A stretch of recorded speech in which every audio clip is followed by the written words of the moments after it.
ফ্যাসিস্টের দোসরের অভিযোগ এনে এনসিটিবির চেয়ারম্যান অধ্যাপক রবিউল কবির চৌধুরী এবং সদস্য ডক্টর রিয়াদ চৌধুরীকে অপসারণের দাবি করেছে ছাত্রদল। রোববার গণমাধ্যমে পাঠানো এক সংবাদ বিজ্ঞপ্তিতে এই দাবি জানানো হয়েছে। বিজ্ঞপ্তিতে বলা হয়, এনসিটিবির চেয়ারম্যান অধ্যাপক রবিউল কবির চৌধুরী এবং সদস্য ডক্টর রিয়াদ চৌধুরী ফ্যাসিস্ট হাসিনার অবৈধ ক্ষমতার সুবিধাভোগী। বান্ডেল থাকলে প্রতি সেনমানিতে টাকা বাঁচবে। বিকাশ সেনমানি বান্ডেল কিনে জিতুন প্রতি লেনদেনে।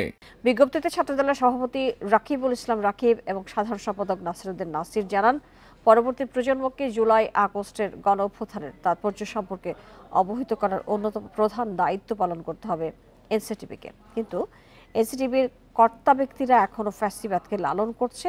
এনসিটিবি থেকে ফ্যাসিস্টদের বিতাড়িত করতে না পারলে আমাদের পরবর্তী প্রজন্মকে সঠিক ইতিহাস জানানো সম্ভব হবে না।